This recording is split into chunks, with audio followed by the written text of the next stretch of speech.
Multiple approach to the MIS structure. MISൻ്റെ structure multiple അപ്രോച്ചിൽ എങ്ങനെയാണ് സ്പെസിഫൈ ചെയ്യുന്നത് അതിനെക്കുറിച്ചിട്ടാണ് ഇന്ന് ക്ലാസ്സിലെടുക്കുന്നത്. Multiple approaches are: first one, MIS structure based on operating elements. ഇതിൽ MIS സ്ട്രക്ചർ ഓപ്പറേറ്റിംഗ് എലമെൻറ്റ്സ് ആയിട്ട് ബേസ് ചെയ്തിട്ടുണ്ട്. Second, MIS structure based on decision making. MIS structure decision making ആയിട്ട് ബേസ് ചെയ്തിരിക്കുന്നത്. Third one, MIS structure based on management activity. MIS structure management activity ആയിട്ട് base ചെയ്തിരിക്കുന്നത്. Fourth one, MIS structure based on organisational function. MIS structure അത് organisational functions ആയിട്ട് base ചെയ്തിരിക്കുന്നത്. Okay, ഇവിടെ പറയുന്നത് 4 approaches ഉണ്ട്. ഈ 4 അപ്രോച്ചസിലും MIS സ്ട്രക്ചർ എങ്ങനെയായിരിക്കും അതിനെക്കുറിച്ചിട്ടാണ് സ്പെസിഫൈ ചെയ്യണത്. First approach, MIS structure based on operating elements. അതായത് ഓപ്പറേറ്റിംഗ് എലമെൻറ്റ്സിൻ്റെ ബേസിൽ MISൻ്റെ സ്ട്രക്ചർ എങ്ങനെയാണ് ക്രിയേറ്റ് ചെയ്തതെന്ന് നമുക്ക് നോക്കാം. Operating elements. Operating elements, that is the various elements necessary for the operation of MIS, is known as its operating elements. അതായത് MISൻ്റെ ഓപ്പറേഷന് ആവശ്യമായിട്ടുള്ള കുറേ elements ഉണ്ട്. ആ എലമെൻറ്റ്സിനെ പറയുന്നതാണ് എന്ത്? Operating elements. Operating elements of MIS consisting of first one, physical components, second one, processing functions, and third one, output for users. ഈ operating എലമെൻറ്റ്സിന് 4 basic ആയിട്ടുള്ള elements ഉണ്ട്. അതൊക്കെയാണ് physical components, processing functions, last one output for users. Okay, അപ്പോൾ ഇതാണ് എന്ത് MISൻ്റെ structure operating എലമെൻറ്റ്സിൻ്റെ ബേസിൽ specify ചെയ്യുമ്പോൾ അതിനെ കാണിക്കുന്ന ആ ഫിഗർ. ഇനി നമുക്ക് ഇതിൽ ഓരോന്നും എന്താണെന്ന് നോക്കാം. അതായത് physical components, processing functions, output for users, ഇതൊക്കെ എന്താണെന്ന് നമുക്ക് നോക്കാം. ഓപ്പറേറ്റിംഗ് എലമെൻറ്റ്സിൽ ഫസ്റ്റ് വരുന്നത് ഫിസിക്കൽ കോമ്പണൻറ്റ്സ്. ഫിസിക്കൽ കോമ്പണൻറ്റ്സിൽ ഏതൊക്കെയാണെന്ന് നോക്കാം. അതിൽ ആദ്യം വരുന്നത് ഹാർഡ്വെയർ. ഹാർഡ്വെയർ എന്ന് പറഞ്ഞാൽ all physical components of a computer system, that is called computer hardware. എല്ലാ ഫിസിക്കൽ കോമ്പണൻറ്റ്സിനും ഹാർഡ്വെയർ എന്ന് സ്പെസിഫൈ ചെയ്യാം. Next physical components software. Software എന്ന് പറഞ്ഞിട്ടുണ്ടെങ്കിൽ ഹാർഡ്വെയർ ക്രിയേറ്റ് ചെയ്യുന്നതിന് ആവശ്യമായിട്ടുള്ള നിർദ്ദേശങ്ങൾ കൊടുക്കുന്നത്, അതാണ് software. Next physical components database. Database ഒരു സിസ്റ്റത്തിൽ യൂസ് ചെയ്യണത് മൾട്ടിപ്പിൾ ഫയൽസ് ഉണ്ടായിരിക്കും. ഈ ഫയൽസ് എല്ലാം സ്റ്റോർ ചെയ്യാൻ വേണ്ടിയിട്ടാണ് ഡാറ്റാബേസ് യൂസ് ചെയ്തിരിക്കുന്നത്. Next physical component procedures. ഒരു സിസ്റ്റത്തിന് പ്രൊസീജിയേഴ്സ്, അതായത് റൂൾസ് ഒന്നും ഇല്ലാതെ വർക്ക് ചെയ്യാൻ പറ്റില്ല. അതാണ് പ്രൊസീജിയേഴ്സ് ഉദ്ദേശിക്കുന്നത്. ലാസ്റ്റ് ഫിസിക്കൽ കോമ്പണൻ്റാണ് ഓപ്പറേറ്റിംഗ് പേഴ്സണൽ. ഓപ്പറേറ്റിംഗ് പേഴ്സണൽ എന്ന് ഉദ്ദേശിക്കുന്നത് ഒരു സിസ്റ്റം വർക്ക് ചെയ്യണമെങ്കിൽ പീപ്പിൾസ് ആവശ്യമാണ്. അതായത് വ്യക്തികളില്ലെങ്കിൽ ആ സിസ്റ്റം വർക്ക് ചെയ്യില്ല. അതാണ് ഓപ്പറേറ്റിംഗ് പേഴ്സണലിന് സ്പെസിഫൈ ചെയ്യണത്. Next operating elements processing functions. Processing ഫങ്ഷനിൽ എന്തൊക്കെയാണ് വരുന്നതെന്ന് നോക്കാം. ആദ്യം വരുന്നത് പ്രോസസ് ട്രാൻസാക്ഷൻസ്. അതായത് ഒരു സിസ്റ്റത്തിൽ കുറേ ട്രാൻസാക്ഷൻ ഡെയിലി നടക്കുന്നുണ്ടായിരിക്കും. ഈ ട്രാൻസാക്ഷൻ്റെ ഒക്കെ പ്രോസസ്സിങ്, അതാണ് പ്രോസസ് ട്രാൻസാക്ഷൻ എന്ന് ഉദ്ദേശിക്കുന്നത്. അതായത് ഇപ്പോൾ ഒരു ഓർഗനൈസേഷനിലാവുമ്പോൾ MIS ഉണ്ടെങ്കിൽ അതിൽ എല്ലാ ട്രാൻസാക്ഷൻസും ഇൻവോൾവ് ചെയ്തിരിക്കും. അതായത് അതിൽ പർച്ചേസിങ്, സെയിൽസ്, പ്രൊഡക്ഷൻ, സ്റ്റോക്ക്, ഇത് എല്ലാതും അതിൽ സ്പെസിഫൈ ചെയ്തിട്ടുണ്ടായിരിക്കും. ഇങ്ങനെ നടക്കുന്ന എല്ലാ ട്രാൻസാക്ഷൻ്റെയും പ്രോസസ്സിങ്, അതാണ് പ്രോസസ്സിങ് ഫങ്ഷനിൽ ആദ്യം പറയുന്നത്. നെക്സ്റ്റ് പറയണത് മെയിൻറ്റെയിൻ മാസ്റ്റർ ഫയൽസ്. മാസ്റ്റർ ഫയൽസിൻ്റെ ഡീറ്റെയിൽസ് എല്ലാം മെയിൻറ്റെയിൻ ചെയ്യണം. മാസ്റ്റർ ഫയൽ എന്ന് പറഞ്ഞിട്ടുണ്ടെങ്കിൽ ലെഡ്ജർ ഫയൽസൊക്കെയാണ് ഉദ്ദേശിക്കുന്നത്. ലെഡ്ജർ ഫയൽ എന്ന് പറയുമ്പോൾ സെയിൽസിൻ്റെ ഫയലായിരിക്കും, അല്ലെങ്കിൽ കസ്റ്റമേഴ്സിൻ്റെ ഫയലായിരിക്കും. അങ്ങനെ ഇതൊക്കെയാണ് എന്ത് മാസ്റ്റർ ഫയൽസ്. ഇങ്ങനെയുള്ള ഈ മാസ്റ്റർ ഫയൽസിൻ്റെ ഫുൾ ഡീറ്റെയിൽസ് അതെല്ലാം എന്ത് മെയിൻറ്റെയിൻ ചെയ്യണം. Next produce report. ഒരു സിസ്റ്റം ഹാൻഡിൽ ചെയ്യുമ്പോൾ അതിൽ പല റിപ്പോർട്ടും പ്രൊഡ്യൂസ് ചെയ്യേണ്ടി വരും. ഇപ്പോൾ സെയിൽസ് ആകുമ്പോൾ എത്ര സെയിൽ ചെയ്തു അതിൻ്റെ റിപ്പോർട്ടൊക്കെ ക്രിയേറ്റ് ചെയ്യേണ്ടി വരും. അതാണ് എന്ത് പ്രൊഡ്യൂസ് റിപ്പോർട്ട് എന്ന് ഉദ്ദേശിക്കുന്നത്. നെക്സ്റ്റ് പറയണത് പ്രോസസ്സിങ് ഫങ്ഷനിൽ പറയണത് പ്രോസസ് എൻക്വയറീസ്. ഓക്കെ, ഇതിൽ പല എൻക്വയറീസ് ഉണ്ടായിരിക്കും. ഇപ്പോൾ ഒരു ഓർഗനൈസേഷനിൽ ഇപ്പോൾ ഒരു പ്രൊഡക്റ്റ്, ആ പ്രൊഡക്റ്റിനെ കുറിച്ച് പല എൻക്വയറീസ് ഉണ്ടായിരിക്കും. ആ എൻക്വയറീസ് എല്ലാം എന്താ പ്രോസസ്സ് ചെയ്യണം. അതാണ് പ്രോസസ് എൻക്വയറീസ് എന്ന് സ്പെസിഫൈ ചെയ്യണത്. പ്രോസസ്സിങ് ഫങ്ഷനിൽ ലാസ്റ്റ് വരുന്നത് പ്രോസസ് ഇൻറ്ററാക്റ്റീവ് സപ്പോർട്ട് ആപ്ലിക്കേഷൻസ്. അതായത് കസ്റ്റമേഴ്സിൻ്റെ ചില കംപ്ലൈൻറ്റോ അല്ലെങ്കിൽ എന്തെങ്കിലും ആവശ്യമായിട്ടുള്ള കുറേ ഇൻഫോർമേഷൻസ് ഒരു ഓർഗനൈസേഷനായിട്ടും ഡീൽ ചെയ്യേണ്ടി വരും. അങ്ങനെയുള്ള ആപ്ലിക്കേഷൻസ്, ആ ആപ്ലിക്കേഷൻസിനെല്ലാം എന്ത് ഇൻറ്ററാക്റ്റീവായിട്ട് സപ്പോർട്ട് ചെയ്യുന്നു. അതിൻ്റെ പ്രോസസ്സിങ്ങാണ് പ്രോസസ് ഇൻറ്ററാക്റ്റീവ് സപ്പോർട്ട് ആപ്ലിക്കേഷൻ എന്ന് സ്പെസിഫൈ ചെയ്യണത്. ഓക്കെ, ഇതൊക്കെയാണ് അപ്പോൾ എന്താ പ്രോസസ്സിങ് ഫങ്ഷനിൽ വരുന്നത്. നെക്സ്റ്റ്, അതായത് തേർഡ് ഓപ്പറേറ്റിംഗ് എലമെൻറ്റ്സ് ആണ് output for users. Output for user എന്ന് സ്പെസിഫൈ ചെയ്യണത് the information in various forms is transmitted to end users.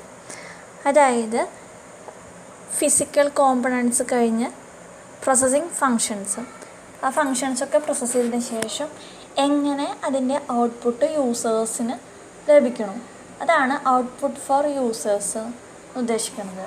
ഈ ഔട്ട്പുട്ട് ഫോർ യൂസേഴ്സ് റിപ്പോർട്ടായിട്ട് ആയിരിക്കും ചിലപ്പോൾ ആവശ്യപ്പെടുന്നത്. ഓക്കെ, അങ്ങനെ തന്നെ ഈ ഔട്ട്പുട്ട് ഫോർ യൂസേഴ്സിൽ ആദ്യം വരുന്നത് ട്രാൻസാക്ഷൻ ഡോക്യുമെൻറ്റ്സ്, പിന്നെ preplanned enquiries responses. Next പറയുന്നത് ad hoc reports and enquiry responses. Next പറയണത് preplanned enquiry responses. Last പറയണത് യൂസർ മെഷീൻ ഡയലോഗ്. ഇതിൽ ആദ്യം വരുന്ന document transaction document. Transaction document എന്ന് ഉദ്ദേശിക്കുന്നത് document produced by transaction processing system are called transaction document. Transaction processing system produce ചെയ്യുന്ന ഡോക്യുമെൻറ്റ്സാണ് transaction documents.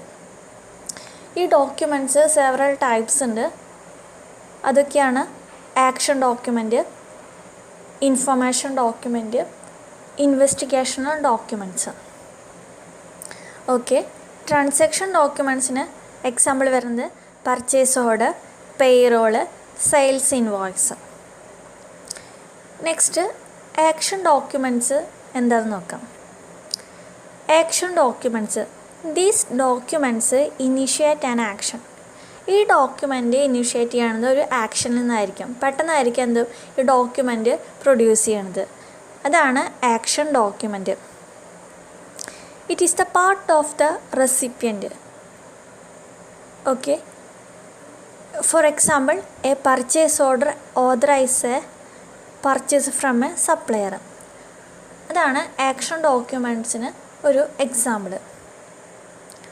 Next transaction document ആണ് information documents.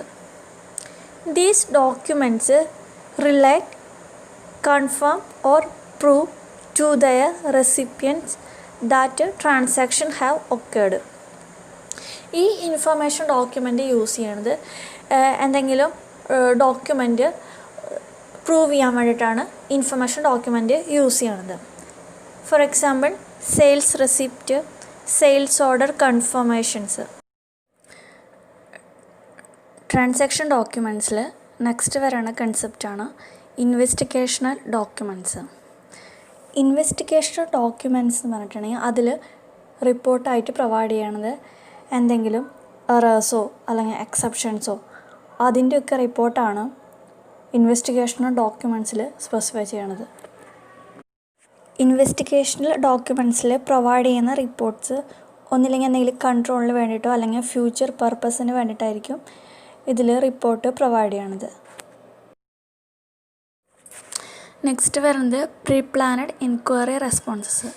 Pre planned enquiry responses എന്ന് പറഞ്ഞിട്ടുണ്ടെങ്കിൽ കസ്റ്റമേഴ്സിൻ്റെ എന്തെങ്കിലും എൻക്വയറീസ് അല്ലെങ്കിൽ എന്തെങ്കിലും റിക്വസ്റ്റുകൾ, ആ റിക്വസ്റ്റ് അനുസരിച്ച് കറക്റ്റായിട്ടുള്ള ഇൻഫോർമേഷൻ കൊടുക്കുക. അതാണ് പ്രീ പ്ലാനഡ് എൻക്വയറി റെസ്പോൺസസ് എന്ന് പറയുന്നത്. നെക്സ്റ്റ് വരുന്ന കൺസെപ്റ്റാണ് ad hoc reports and enquiry responses. ഈ റിപ്പോർട്ട് പ്രൊഡ്യൂസ് ചെയ്യണത് ഇറഗുലർ ഇൻ്റർവെല്ലിലാണ്. അതായത് കറക്റ്റായിട്ടൊരു ഇൻ്റർവെൽ ഉണ്ടാവില്ല, എപ്പോൾ വേണമെങ്കിൽ റിപ്പോർട്ട് പ്രൊഡ്യൂസ് ചെയ്യാൻ പറ്റും. ഓക്കെ, അതുകൊണ്ട് തന്നെ ഇതിൻ്റെ ഫോർമാറ്റ് ഹാസ് നോട്ട് ബീൻ പ്രീ പ്ലാനഡും, അതിൻ്റെ ഫോർമാറ്റും പ്രീ പ്ലാനഡ് ആയിരിക്കില്ല. Ad hoc reports are unique, unscheduled and situation specific report. ഈ അഡ്ഹോക്ക് റിപ്പോർട്ട് എന്ന് പറഞ്ഞിട്ടുണ്ടെങ്കിൽ അത് സിറ്റുവേഷൻ സ്പെസിഫിക് റിപ്പോർട്ട്സ് ആണ്. ഈ സിറ്റുവേഷൻ അനുസരിച്ച് എപ്പോൾ വേണമെങ്കിൽ ഈ റിപ്പോർട്ട് പ്രൊഡ്യൂസ് ചെയ്യാൻ പറ്റും. അതാണ് ad hoc reports and enquiry responses എന്ന് പറയുന്നത്. നെക്സ്റ്റ് വരുന്നതാണ് pre planner report. Pre planner report എന്ന് പറഞ്ഞിട്ടുണ്ടെങ്കിൽ pre planner report have a regular format and content. ഈ പ്രീ പ്ലാനർ റിപ്പോർട്ടിന് റെഗുലർ ഫോർമാറ്റ് ഉണ്ടായിരിക്കും, അതുപോലെ തന്നെ കറക്റ്റായിട്ട് തന്നെ അതിനൊരു കണ്ടൻറ്റ് ഉണ്ടായിരിക്കും. എക്സാമ്പിൾ പറയുകയാണെങ്കിൽ ഇൻവെൻട്രി ബാലൻസ്, അതുപോലെ തന്നെ സെയിൽസ് അനാലിസിസ്, ഇതൊക്കെയാണ് ഈ പ്രീ പ്ലാനർ റിപ്പോർട്ടിൽ വരുന്നത്. ഇതൊക്കെ കറക്റ്റ് ടൈമിൽ അതിൻ്റെ റിപ്പോർട്ട് പ്രൊഡ്യൂസ് ചെയ്യുന്നുണ്ട്. Okay, these reports are produced at regular intervals. ഈ റിപ്പോർട്ട് പ്രൊവൈഡ് ചെയ്യണത് എന്താ, റെഗുലർ ആയിട്ടുള്ള ഇൻ്റർവെല്ലിലാണ് ഈ റിപ്പോർട്ട് പ്രൊവൈഡ് ചെയ്യണത്. ഇതൊക്കെയാണ് പ്രീ പ്ലാനർ റിപ്പോർട്ട്സിൽ വരുന്നത്. ഇതിൽ വരുന്ന ലാസ്റ്റ് കൺസെപ്റ്റാണ് user machine dialogue. User machine dialogue differs from reports and enquiries. അതായത് ഇവിടെ ഉദ്ദേശിക്കുന്നത് ഒരു സിസ്റ്റം അല്ലെങ്കിൽ റിപ്പോർട്ട് ഹാൻഡിൽ ചെയ്യണമെങ്കിൽ എന്തായിരിക്കും, ഒരു യൂസറിൻ്റെ ആവശ്യമുണ്ട്. അതാണ് യൂസർ മെഷീൻ ഡയലോഗ് എന്ന് പറയുന്നത്. യൂസറും അതുപോലെ തന്നെ മെഷീൻസും തമ്മിലുള്ള ആ ഇൻട്രാക്ഷൻസ്, അതാണ് യൂസർ മെഷീൻ ഡയലോഗ്സ് എന്ന് സ്പെസിഫൈ ചെയ്യണത്. എക്സാമ്പിൾ വരികയാണെങ്കിൽ site planning models, capital investment analysis models, ഇതൊക്കെയാണ് യൂസർ മെഷീൻ ഡയലോഗിന് വരുന്ന examples. Second, MIS structure based on decision making. MISൻ്റെ സ്ട്രക്ചർ ഡിസിഷൻ മേക്കിങ്ങിൻ്റെ ബേസിലാവുമ്പോൾ എങ്ങനെയിരിക്കും, അതാണ് ഇതിൽ പറയുന്നത്. ഈ MISൻ്റെ സ്ട്രക്ചർ ഡിസിഷൻ മേക്കിങ്ങിൻ്റെ ബേസിൽ പറയുമ്പോൾ ഇതിൽ 4 ഫേസസ് ആണ് പറയുന്നത്. 4 ഫേസ് അല്ലെങ്കിൽ 4 സ്റ്റേജ് എന്നും ഇതിന് പറയാം. അപ്പോൾ ഫസ്റ്റ് വരുന്ന phase intelligence phase, second design phase, third choice phase, fourth വരുന്നത് ഇംപ്ലിമെൻറ്റേഷൻ. ഓക്കെ, ഫസ്റ്റ് നമുക്ക് നോക്കാം ഇൻ്റലിജൻസ് ഫേസ് എന്താണെന്ന്. ഇൻ്റലിജൻസ് ഫേസിൽ പറയുന്നത് ഒരു ഓർഗനൈസേഷനിൽ ഉണ്ടായിരിക്കുന്ന പ്രോബ്ലം, ആ പ്രോബ്ലത്തെ കറക്റ്റായിട്ട് ഐഡൻറ്റിഫൈ ചെയ്യാനും അതിനെ തന്നെ ഫോർമുലേറ്റ് ചെയ്യാനുമാണ് ഇതിൽ പറയുന്നത്. അപ്പോൾ കറക്റ്റായിട്ട് ഐഡൻറ്റിഫൈ ചെയ്യുമ്പോഴാണ് നമുക്ക് എന്താണ് പ്രോബ്ലം അതിനെ നമുക്ക് അണ്ടർസ്റ്റാൻഡ് ചെയ്യാൻ പറ്റുള്ളൂ. അപ്പോൾ ഈ ഇൻ്റലിജൻസ് ഫേസിൽ പറയുന്നത് കറക്റ്റായിട്ടുള്ള പ്രോബ്ലത്തെ ഐഡൻറ്റിഫൈ ചെയ്യണം. ഓക്കെ, ഇൻ്റലിജൻസ് ഫേസ് ബ്ലോക്ക് ആയിട്ടുണ്ടെങ്കിൽ നെക്സ്റ്റ് വരണ ഫേസിലേക്ക് അത് റിലേറ്റ് ചെയ്യുന്നു. അപ്പോൾ ഫസ്റ്റ് ഫേസ് അത് കറക്റ്റായിരിക്കണം. അതായത് ഓർഗനൈസേഷനിലുള്ള ആ പ്രോബ്ലം എന്താണോ ആ പ്രോബ്ലത്തെ കറക്റ്റായിട്ട് ഐഡൻറ്റിഫൈ ചെയ്യാൻ പറ്റണം. ഡിസിഷൻ മേക്കിൽ വരുന്ന നെക്സ്റ്റ് ഫേസാണ് ഡിസൈൻ ഫേസ്. ഡിസൈൻ ഫേസിൽ പറയണത് ഇപ്പോൾ ഇൻ്റലിജൻസ് ഫേസിൽ അറിയാം ആ പ്രോബ്ലം എന്താണെന്ന് മനസ്സിലാക്കി. ആ കറക്റ്റായിട്ട് മനസ്സിലാക്കിയിട്ടുള്ള ആ പ്രോബ്ലം എന്ത് ചെയ്യണം, ഡിസൈൻ ഫേസിലേക്ക് വരുമ്പോൾ ആ പ്രോബ്ലത്തെ ഏതൊക്കെ രീതിയിൽ അതിനെ സോൾവ് ചെയ്യാൻ പറ്റും അതിനുള്ള മെത്തേഡുകളാണ് ഡിസൈൻ ഫേസിൽ സ്പെസിഫൈ ചെയ്യണത്. ഏതൊക്കെ വേസിലൂടെ ഡിസൈൻ ഫേസിൽ പ്രോബ്ലത്തെ സോൾവ് ചെയ്യാൻ പറ്റും അതാണ് ഡിസൈൻ ഫേസിൽ സ്പെസിഫൈ ചെയ്യണത്. അതുകൊണ്ട് തന്നെ ആ ഓർഗനൈസേഷൻ്റെ സ്ട്രെങ്ത്തും വീക്ക്നെസ്സും മനസ്സിലാക്കിയിട്ട് വേണം ആ പ്രോബ്ലം സോൾവ് ചെയ്യാനുള്ള മെത്തേഡുകൾ, ഡിഫറെൻറ്റ് വേയ്സ് ഇവാലുവേറ്റ് ചെയ്യേണ്ടത്. ഇതാണ് ഡിസൈൻ ഫേസിൽ സ്പെസിഫൈ ചെയ്യണത്. തേർഡ് ഫേസ് വരുന്നത് ചോയ്സ് ഫേസ്. ഈ ചോയ്സ് ഫേസിൽ പറയുന്നത് നമ്മളിപ്പോൾ ഡിസൈൻ ഫേസിൽ പറഞ്ഞു ഓർഗനൈസേഷൻ്റെ സ്ട്രെങ്ത്തും വീക്ക്നെസ്സും നോക്കിയിട്ട് ആ ഓർഗനൈസേഷനിലുള്ള ആ പ്രോബ്ലത്തെ ഏതൊക്കെ രീതിയിൽ സോൾവ് ചെയ്യാൻ പറ്റും, ഡിഫറെൻറ്റ് വേയ്സ് ഉണ്ട്, ഏതൊക്കെ രീതിയിൽ സോൾവ് ചെയ്യാൻ പറ്റും അതാണ് അതിൽ പറയണത്. അങ്ങനെ കുറേ ഡിഫറെൻറ്റ് രീതികൾ കണ്ടുപിടിക്കയിൽ ആ കണ്ടുപിടിച്ച രീതികൾ നോക്കിയിട്ട് ഈ ഓർഗനൈസേഷനിൽ ഏതാ സ്യൂട്ടബിൾ അത് മാച്ചായിട്ടുള്ള ആ സോൾവിങ് ടെക്നിക്ക് യൂസ് ചെയ്തിട്ട് അതുകൊണ്ട് ആ പ്രോബ്ലം സോൾവ് ചെയ്യാൻ നോക്കണം. അതാണ് ചോയ്സ് ഫേസിൽ വരുന്നത്. ഏതാണോ ആ ഓർഗനൈസേഷനിൽ സ്യൂട്ടബിളായിട്ടുള്ള ആ ചോയ്സ്, സ്യൂട്ടബിളായിട്ടുള്ള ടെക്നിക്ക് അത് ഈ ഫേസിൽ സെലക്ട് ചെയ്യണം. ലാസ്റ്റ് ഫേസാണ് implementation.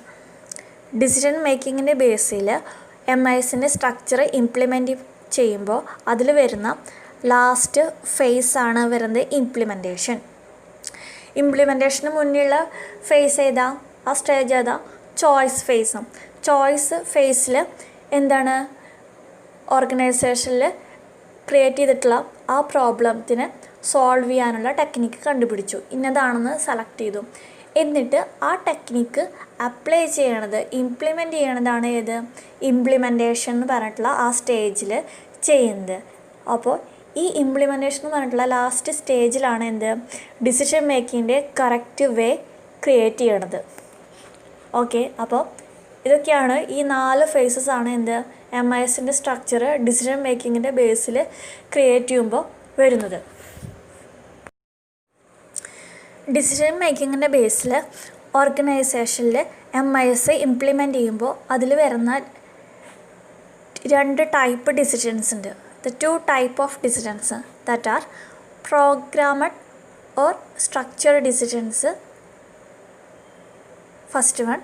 Second one, non-programmable or unstructured decisions. അതിൽ വരുന്ന പോയിൻറ്റ്സുകൾ എന്തൊക്കെയാണെന്ന് നമുക്ക് നോക്കാം. പ്രോഗ്രാംഡ് ഡിസിഷനിൽ അതിൽ വരുന്നത് first point well defined repetitive in nature, അത് വെൽ ഡിഫൈൻഡ് ആണ്. നെക്സ്റ്റ് വരുന്നത് predetermined decisions, rules, algorithms. Decisions predetermined ആണ്. അതായത് പ്രോഗ്രാമഡ് ഡിസിഷൻസ് അല്ലെങ്കിൽ സ്ട്രക്ചർഡ് ഡിസിഷൻസ് അതിൽ വരുമ്പോൾ റൂൾസും അതുപോലെ തന്നെ അൽഗരിതംസും സ്പെസിഫൈ ചെയ്യുന്നുണ്ട്. Next point delegated to lower level employees. ഇത് ലോവർ ലെവൽ എംപ്ലോയീസും ഇതിന് അപ്ലൈ ചെയ്യാം. Cost of taking such decisions low, അതായത് ഈ ഡിസിഷനിൽ കോസ്റ്റ് ലോ ആണ്. ലാസ്റ്റ് വരുന്ന പോയിൻ്റ് ഹെൽപ്പ് ഓഫ് കമ്പ്യൂട്ടേഴ്സ്, അതായത് കമ്പ്യൂട്ടറിൻ്റെ ഹെൽപ്പോട് കൂടിയിട്ടാണ് ഈ ഡിസിഷൻസ് സ്പെസിഫൈ ചെയ്യണത്. Next non programmable or unstructured decisions. അതിൽ വരുന്നത് these are unique in nature, ഇത് യൂണിക്കാണ്. നോൺ പ്രോഗ്രാമബിൾ ഡിസിഷൻസ് ആകുമ്പോൾ അത് യൂണിക്കാണ്. Next point no predefined procedures and rules. ഇതിൽ അൺപ്രോഗ്രാമബിൾ ആയതുകൊണ്ട് തന്നെ പ്രൊസീജിയേഴ്സ് റൂൾസ് ഒന്നും ഇതിനെ ബാധിക്കുന്ന കേസല്ല. Next point it cannot be delegated. ഇത് കാനോട്ട് ബി ഡെലഗേറ്റഡ് ആണ്, അതായത് എംപ്ലോയീസിന് അത് അവരെ ബേസ് ചെയ്തിരിക്കില്ലത്. പിന്നെ ദ കോസ്റ്റ് ഈസ് ഹൈ, ഇതിൽ കോസ്റ്റ് കൂടുതലായിരിക്കും. ഇതൊക്കെയാണ് ടൈപ്പ് ഓഫ് ഡിസിഷനിൽ വരുന്നത്. Third MIS structure based on management activity. MISൻ്റെ സ്ട്രക്ചർ മാനേജ്മെൻറ്റ് ആക്ടിവിറ്റിയുടെ ബേസിലാവുമ്പോൾ എങ്ങനെയായിരിക്കും അതിൻ്റെ ഡിസൈനിങ്, അതിനെക്കുറിച്ചിട്ടാണ് ഇതിൽ സ്പെസിഫൈ ചെയ്യുന്നത്. ഒരു ട്രയാങ്കിൾ രീതിയിലാണ് ഒരു ഓർഗനൈസേഷൻ്റെ മാനേജ്മെൻറ്റ് ആക്ടിവിറ്റി സ്പെസിഫൈ ചെയ്തിരിക്കുന്നത്. ഫസ്റ്റ് വരുന്നത് ട്രയാങ്കിളിൻ്റെ ടോപ്പിൽ വരുന്നത് സ്ട്രാറ്റജിക് മാനേജ്മെൻറ്റ്. സ്ട്രാറ്റജിക് മാനേജ്മെൻറ്റ് പറഞ്ഞാൽ ടോപ്പ് ലെവൽ മാനേജ്മെൻറ്റ്. സെക്കൻഡ് വരുന്നത് ടാക്റ്റിക്കൽ മാനേജ്മെൻറ്റ്. ടാക്റ്റിക്കൽ മാനേജ്മെൻറ്റ് പറഞ്ഞാൽ middle level management. Last operational management. Operational management എന്ന് പറഞ്ഞാൽ ലോവർ ലെവൽ മാനേജ്മെൻറ്റ്. ഓക്കെ, ഈ ഓരോ മാനേജ്മെൻറ്റിലും അതിൽ വരുന്ന ഡിസിഷൻസും അതിൽ യൂസ് ചെയ്യുന്ന ഇൻഫർമേഷൻ സിസ്റ്റവും സ്പെസിഫൈ ചെയ്തിട്ടുണ്ട്. ഓക്കെ, ഫസ്റ്റ് നമുക്ക് നോക്കാം സ്ട്രാറ്റജിക് മാനേജ്മെൻറ്റ്. സ്ട്രാറ്റജിക് മാനേജ്മെൻറ്റ് എന്ന് നമുക്കറിയാം എന്താ, ടോപ്പ് ലെവൽ മാനേജ്മെൻ്റ് ആണ്. ഇതിൽ കൺട്രോൾ ചെയ്യണത് എക്സിക്യൂട്ടീവ്സും അതുപോലെ തന്നെ ഡയറക്ടേഴ്സുമാണ്. ഓക്കെ, ഇവർ ഹാൻഡിൽ ചെയ്യണ സിസ്റ്റം, ഇൻഫർമേഷൻ സിസ്റ്റമാണ് എന്ത്, DSS, decision support system. Okay, ഇതിൽ യൂസ് ചെയ്യുന്ന ഡിസിഷൻസ്, ആ ഡിസിഷൻ്റെ സ്ട്രക്ചർ എന്ന് പറഞ്ഞിട്ടുണ്ടെങ്കിൽ അൺസ്ട്രക്ചേർഡ് ആയിരിക്കും. അൺസ്ട്രക്ചേർഡ് എന്ന് പറഞ്ഞിട്ടുണ്ടെങ്കിൽ പ്രീ പ്ലാനഡ് അല്ല, പെട്ടെന്നായിരിക്കും ഡിസിഷൻസ് എടുക്കേണ്ടി വരികയായിരിക്കും. ഓക്കെ, അതുകൊണ്ട് തന്നെ ചിലപ്പോൾ മെയിൻ ഡിസിഷൻസൊക്കെ പെട്ടെന്നായിരിക്കും ചിലതൊക്കെ. ഓക്കെ, ഇതൊക്കെയാണ് എന്ത്, സ്ട്രാറ്റജിക് മാനേജ്മെൻറ്റിൽ വരുന്നത്. നെക്സ്റ്റ് മാനേജ്മെൻറ്റാണ് ടാക്റ്റിക്കൽ മാനേജ്മെൻറ്റ്. ടാക്റ്റിക്കൽ മാനേജ്മെൻറ്റ് പറഞ്ഞാൽ മിഡിൽ ലെവൽ മാനേജ്മെൻറ്റ്. ഓക്കെ, ഈ മിഡിൽ ലെവൽ മാനേജ്മെൻറ്റിലാണ് എന്ത്, അവർ യൂസ് ചെയ്യുന്ന ഇൻഫർമേഷൻ സിസ്റ്റമാണ് MIS. പിന്നെ അവർ ഹാൻഡിൽ ചെയ്യുന്ന ഡിസിഷൻസ് സെമി സ്ട്രക്ചേർഡ് ആയിരിക്കും, കുറച്ച് പ്രീ പ്ലാനഡ് ആയിരിക്കും. ഓക്കെ, ഇതൊക്കെയാണ് എന്ത്, ടാക്റ്റിക്കൽ മാനേജ്മെൻറ്റിൽ വരുന്നത്. ലാസ്റ്റ് വരുന്ന മാനേജ്മെൻറ്റാണ് ഓപ്പറേഷണൽ മാനേജ്മെൻറ്റ്, അതായത് ലോവർ ലെവൽ മാനേജ്മെൻറ്റ്.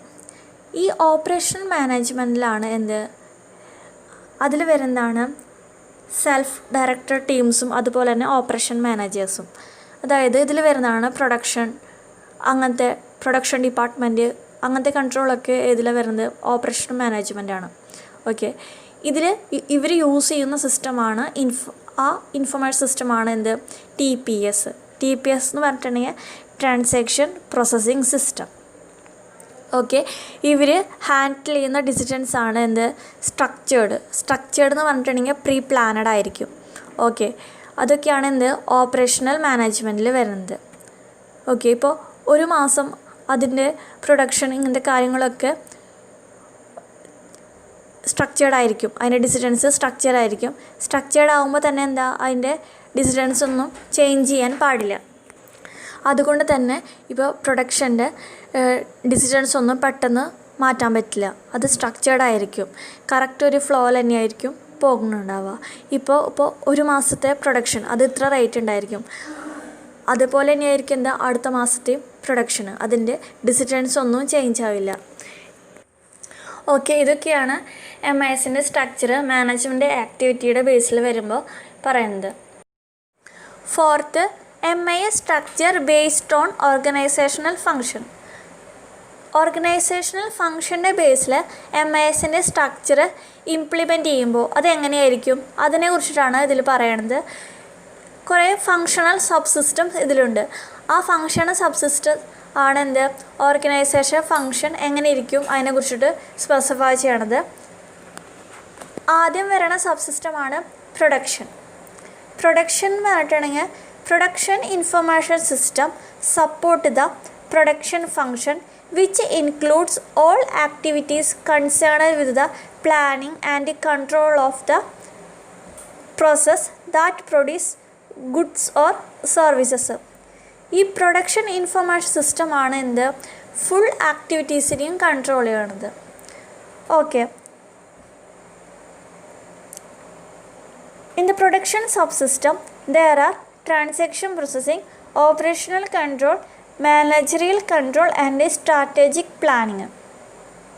ഓക്കെ, അപ്പോൾ ഈ പ്രൊഡക്ഷൻ സബ് സിസ്റ്റത്തിലാണ് എല്ലാ ആക്ടിവിറ്റീസും, ഒരു ഓർഗനൈസേഷൻ്റെ എല്ലാ ആക്ടിവിറ്റീസിനെയും കൺട്രോൾ ചെയ്യണത്.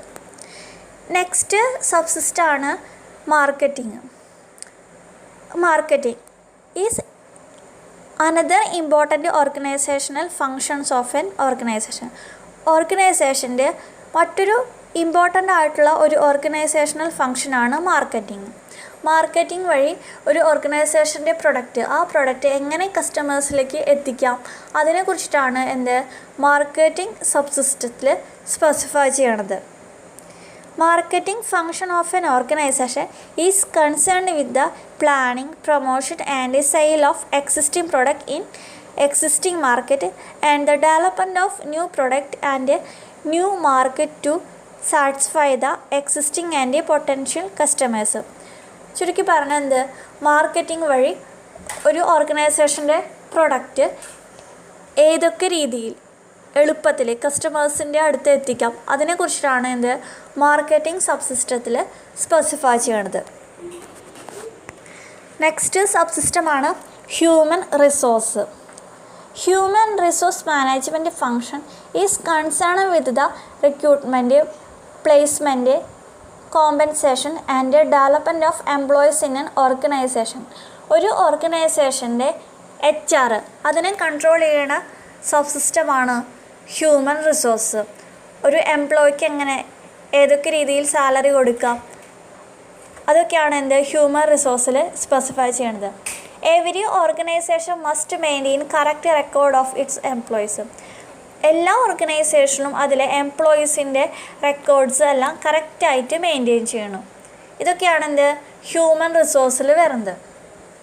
ഓക്കെ, നെക്സ്റ്റ് സബ്സിസ്റ്റമാണ് finance and accounting subsystem. Finance and accounting സബ്സിസ്റ്റത്തിൽ പറയുന്നത്, ഫസ്റ്റ് നോക്കാം finance subsystem.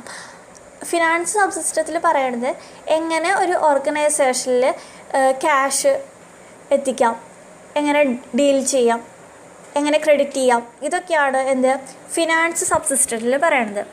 This function include granting credit to customers, cash management and financial arrangement.